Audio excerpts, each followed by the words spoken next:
tenu des 4 coins de notre pays, permettez-moi, dès l'entame de mon propos, de vous faire une confidence. Ce que j'ai à vous confier doit rester entre les 4 murs de cette salle, même si elle est ouverte.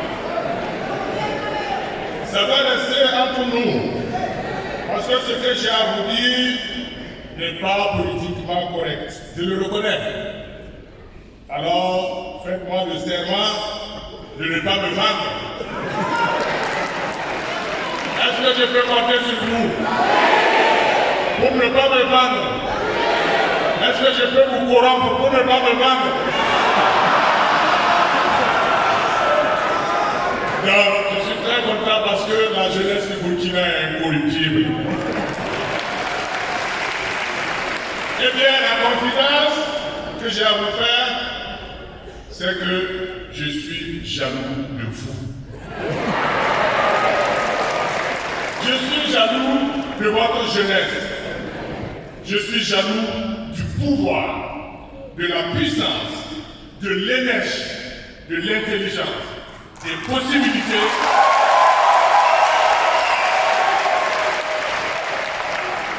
De l'intelligence, des possibilités, des rêves qui sont aujourd'hui les vôtres. En ce qui me concerne, si j'ai confessé haut et fort ma jalousie, n'allez pas croire que je suis le seul dans cette salle à nourrir ce sentiment. Ils sont nombreux. Ils sont nombreux. Ceux qui, en ces instants, sont prêts à tout pour recouvrer un tant soit peu leur jeunesse perdue.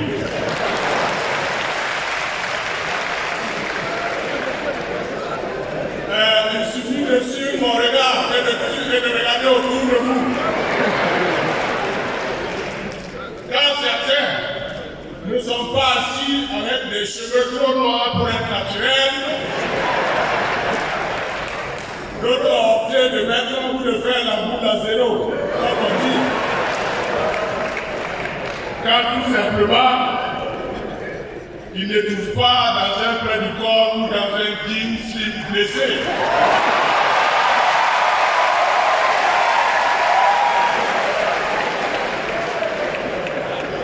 Mais en ce qui me concerne, je n'ai pas porté un jean, j'ai porté un crouton.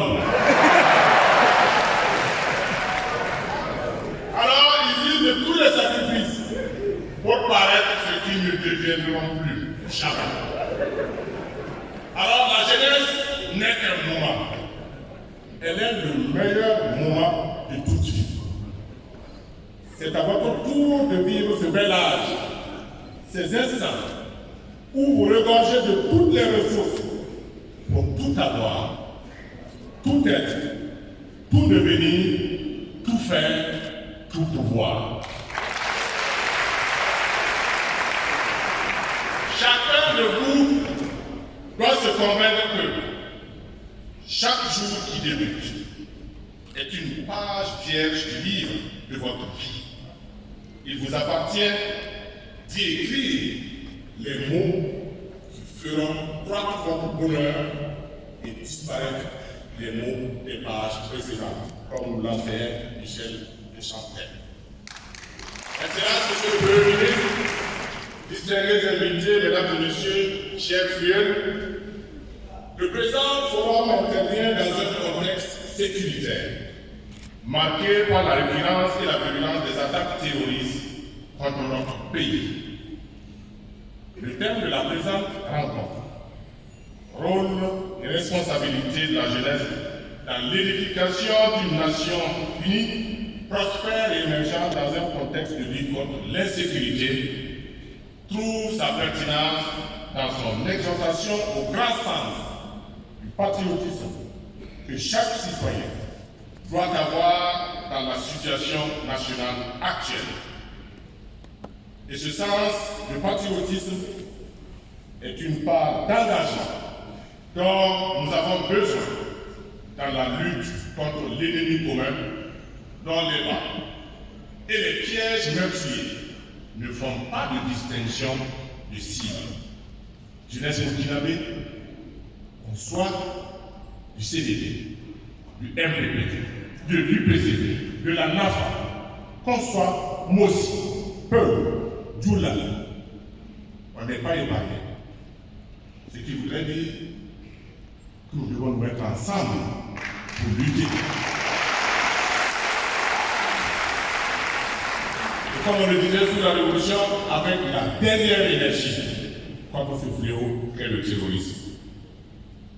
Je voudrais ainsi rendre un vibrant hommage à nos forces de défense et de sécurité qui se battent nuit et jour, sous le soleil et sous la pluie, pour garantir l'intégrité du territoire national et la sécurité collective. Nous sommes là, dans la salle, on bavarde, on discute, parce que dehors il y a quelques-uns, il y a des gens, des femmes, des hommes, qui assurent la sérénité du coin pour qu'on soit ensemble ici. Donc je voulais que vous fassiez un pas.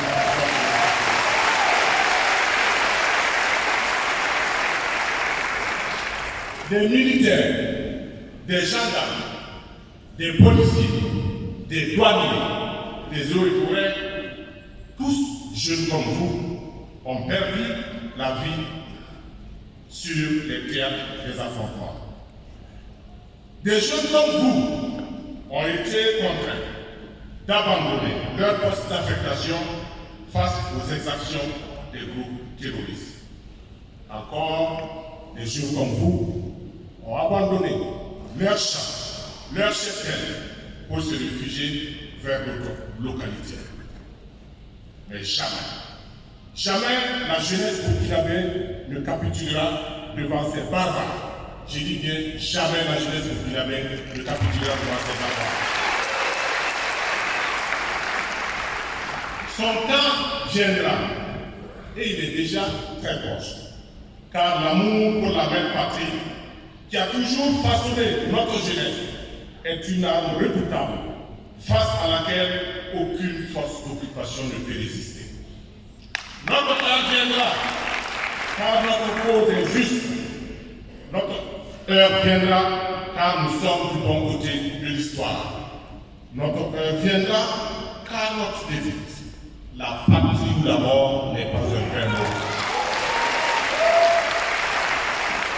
Notre heure viendra, car, comme le disait feu capitaine Thomas Sankara, une jeunesse mobilisée effraie même les bombes atomiques. Et si les bombes atomiques ne font pas trembler, ce n'est pas cette vermine terroriste qui pourra vous faire plier les chiffres.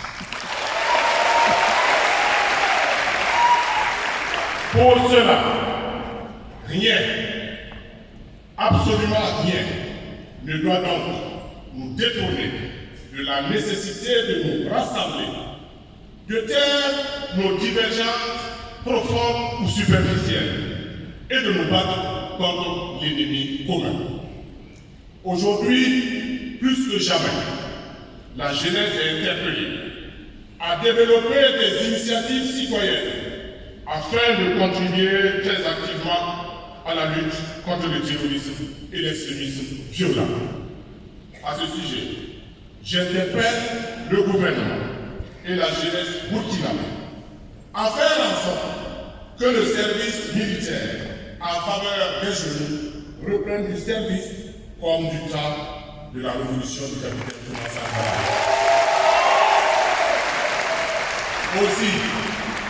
Aussi, il appartiendra à cette jeunesse que vous êtes, de libérer votre génie afin de nous organiser pour la défense populaire de notre chère nation. Mais il ne suffit pas d'exhorter la jeunesse à assumer sa part de responsabilité dans notre marche vers une société libre et prospère. Ce serait trop facile de notre part. Tout comme ce serait facile de chanter à longueur de journée que la jeunesse d'un pays c'est son avenir, sans pour autant garantir les conditions d'épanouissement de cette jeunesse. Tant que les jeunes ne seront pas libérés du carcan du chômage, point d'avenir pour une nation. Tant que les jeunes seront les parents pauvres des politiques publiques, point d'avenir possible. Tant que les jeunes continueront de se réveiller fâchés et de se coucher déçus, l'avenir restera un vrai moment.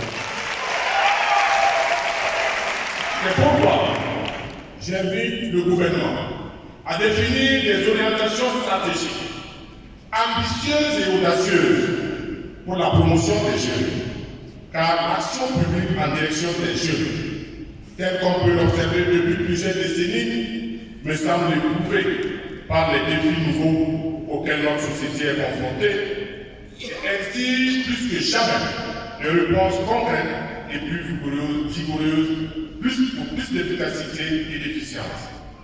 Distingués invités, mesdames et messieurs, l'une des préoccupations majeures des jeunes demeure l'accès à un emploi décent. Mais il faut qu'on se dise la vérité. On va le dire, on va vous dire les choses bien.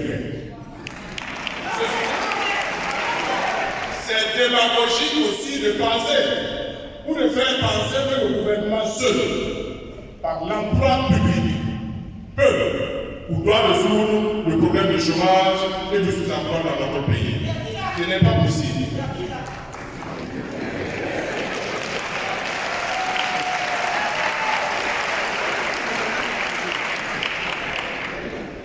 Alors il nous faut donc préparer la jeunesse aux défis de demain qui attendent le monde d'aujourd'hui. Cet impératif passe par la formation aux métiers d'avenir, la création d'entreprises et la promotion d'activités génératrices de revenus. C'est en toute connaissance de cause que son Excellence, Monsieur le Président du FASO, a mis un point d'honneur sur la promotion de l'entrepreneuriat des jeunes. Toutefois, chers amis, encore le gouvernement a créé les conditions incitatives à la création d'entreprises et d'emplois durables. Je m'engage, ou du moins nous nous engageons, je m'engage avec les honorables députés de l'Assemblée nationale et en particulier avec les députés jeunes qui m'ont accompagné et qui sont dans cette salle et dont j'ai honte de vous les présenter parce qu'ils ne sont pas nombreux. Levez-vous les députés jeunes là.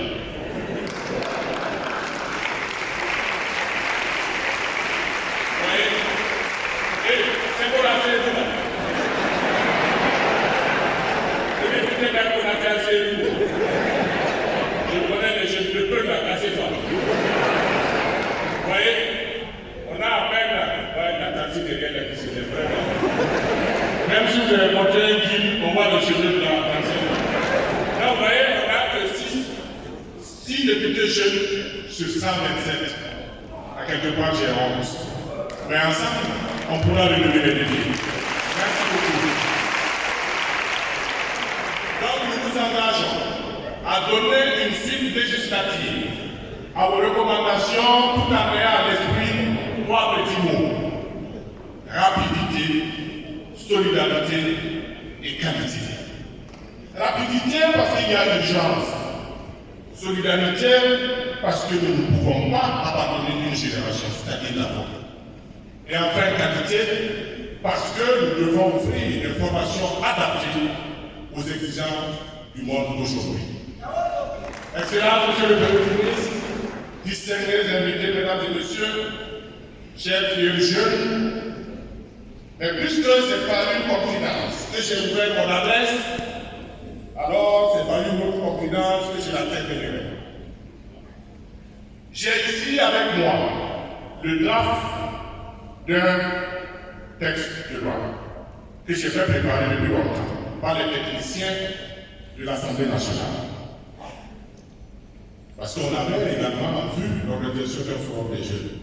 Mais comme on n'organise pas pour organiser, les activités faisant un tout, qu'on soit de législatif ou de l'exécutif, nous travaillons pour le peuple burkinabé. Et c'est d'ailleurs la raison pour laquelle l'Assemblée a voulu bien voulu associer son image à toute l'organisation de ce forum pour accompagner, je ne dirais pas le ministre, mais l'ancien député.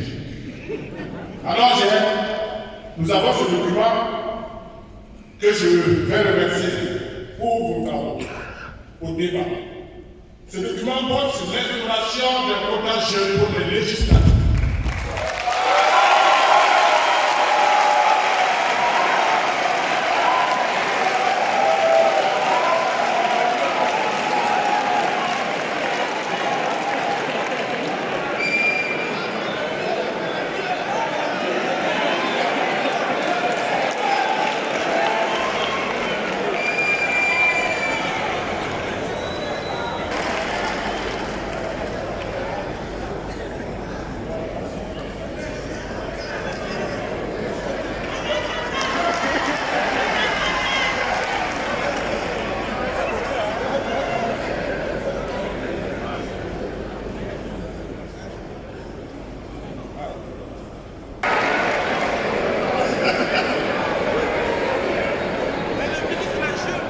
Je ne suis pas fataliste, sinon j'allais laisser comprendre ma proposition. Mais si nous pouvons combattre les peuples, nous les hacher, ce n'est pas des petites coupures comme ça qui peuvent nous empêcher de donner nos idées. Alors je disais que ce document, que je vais remercier à vos travaux pour débat, porte sur l'instauration d'un quota jeune pour les législatives, les municipales et les postes nominatifs.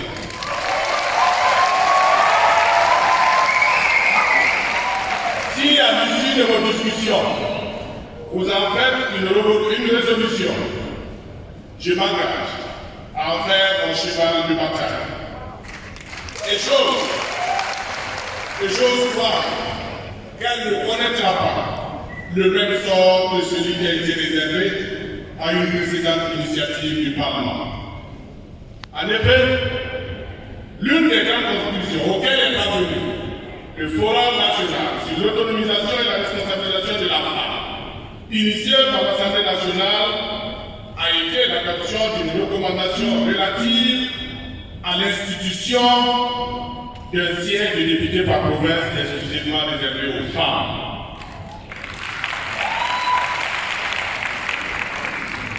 Le même quota devrait s'étendre aux élections municipales, mais malheureusement, contre toute attente, cette démarche volontariste visant une meilleure représentation de la femme dans les hautes sphères publiques de décision de notre pays a été durement et certainement rejetée au Canada de Grèce. Pourquoi? Est-ce parce que c'est le Parlement qui en était l'initiateur? Je ne saurais vous répondre. Est-ce le même accueil qui sera réservé au projet contagieux? Tout dépendra de l'intérêt que vous, les jeunes, vous accorderez à ce projet.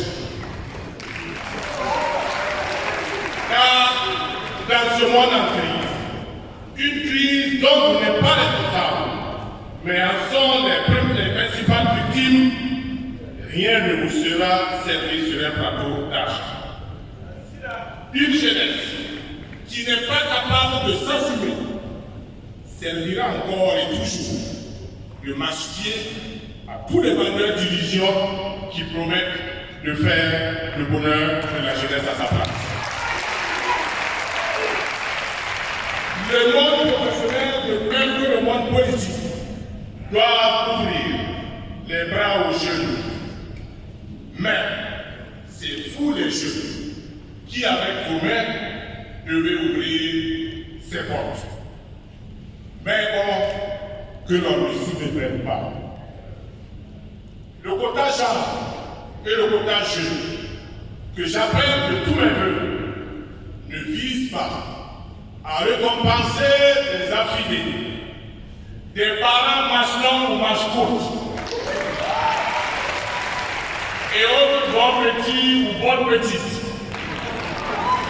dont se sont entourés nombre d'acteurs politiques, aussi bien du pouvoir que de l'opposition. Cela vise, ce quota jeune, vise plutôt à sélectionner des femmes et des jeunes de valeur qui méritent que leur effort soit reconnu.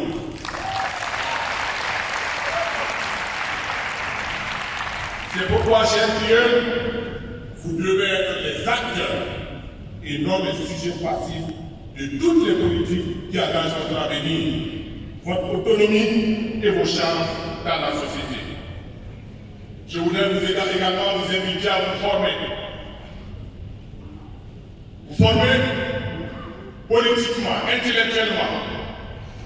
J'ai ici dans cette salle quelqu'un qui a contribué à me former, aussi bien politiquement qu'intellectuellement. Et je n'ai pas honte de le dire. J'ai quelqu'un qui a contribué dès mon jeune âge au lycée, à l'avènement de la Révolution, à me former. J'ai commencé depuis le jeune âge. En même temps qu'il me donnait des cours en salle, lorsque les cours finissaient, on se retrouvait à la maison chez lui et je prenais des cours de politique et nous débattions. Ce monsieur est ici avec nous et je voulais lui rendre hommage parce que nous sommes les enfants de la Révolution, parce que la Révolution, lorsqu'elle est arrivée, j'étais en classe de 5e. Et nous avons été marqués par cette révolution. Et ce dernier également était un mordu de la révolution. Je voudrais humblement appeler ici mon ancien professeur. J'ai nommé le camarade Moumina Sy Chérif.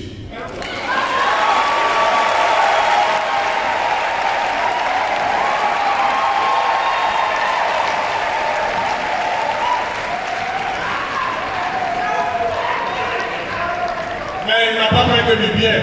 Il m'a appris à fumer et à boire le thé aussi. Dieu merci, moi j'ai arrêté de fumer, lui il continue.